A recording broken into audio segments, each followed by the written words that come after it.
You're learning with 9 to 5 English. Business English for the workplace.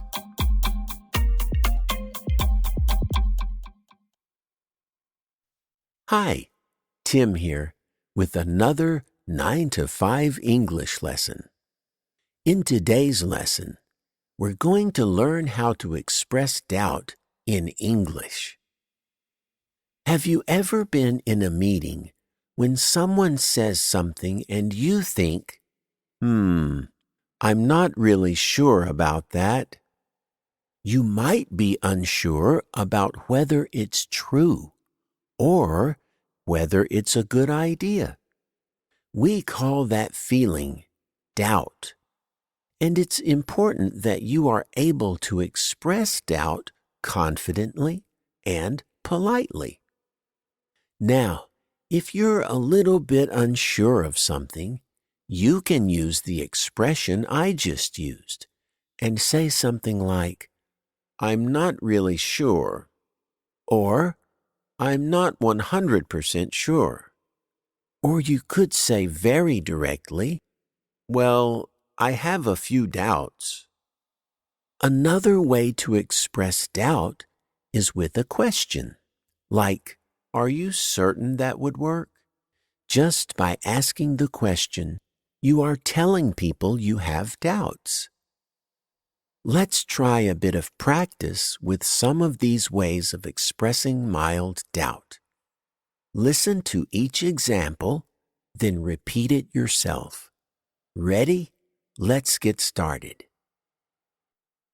I'm not 100% sure about that.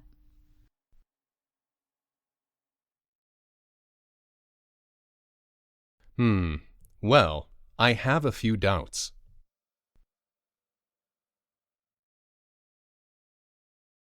That seems a bit unlikely to me.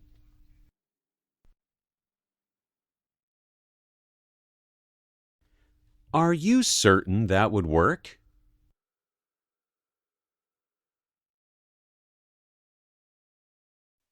You might notice that these expressions sound more polite than just saying, I doubt that. The reason for this is softening words like a few or a bit, and hesitation words like and well. But sometimes you may be less concerned about being polite. Instead, you might want to show strong doubt. And to do that, we can be more direct. For example, you could say, there's no way that would work. That certainly sounds clear and direct, doesn't it? You could also say, that's simply not feasible, which means it won't work. Or, I really don't think that's a possibility. These are all ways to show you have strong doubts about what's being talked about. Let's try some examples of showing strong doubts. Remember to repeat the examples after you hear them. There's no way that would work. I'm sorry, but that's simply not feasible.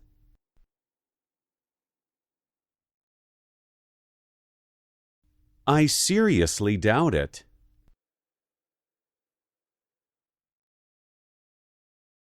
I really don't think that's a possibility at all.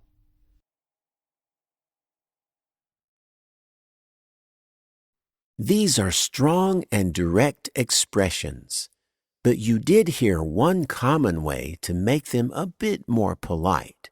The expression, I'm sorry, but. You can use this to introduce a strong or honest opinion, such as, I'm sorry, but that's really not possible.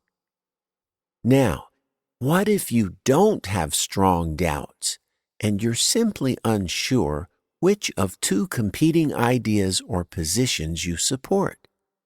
Well, in this case, you might want to take a neutral position.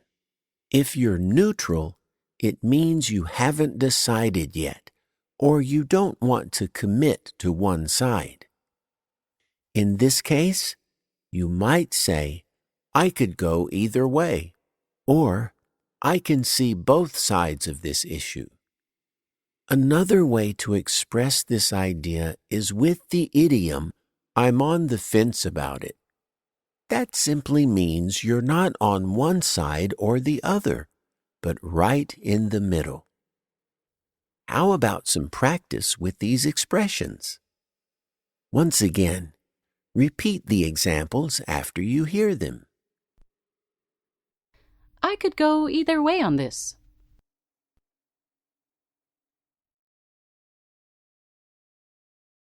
I'm kind of on the fence about it.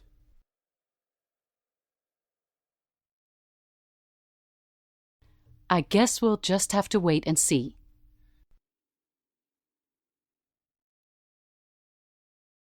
Yeah, well, I can see two sides to this issue.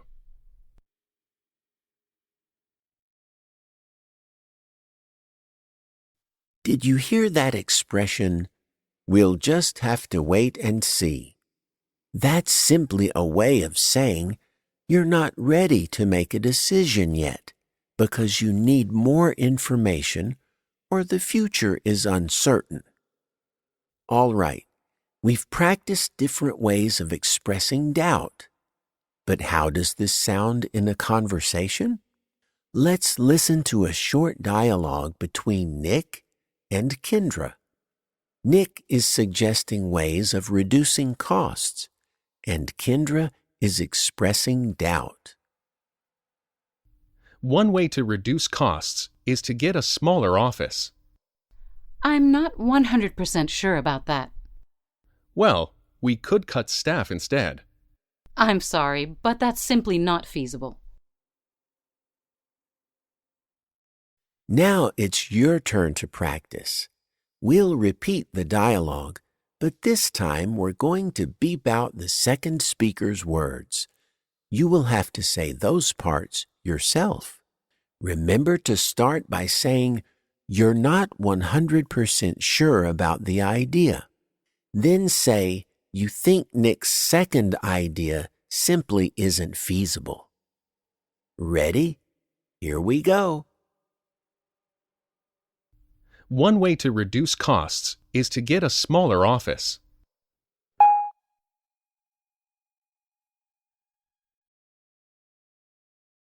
Well, we could cut staff instead.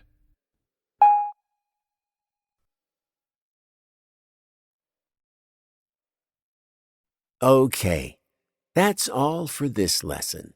We've learned how to express mild and strong doubt, as well as how to take a neutral position. We'll be back soon with some more useful English expressions.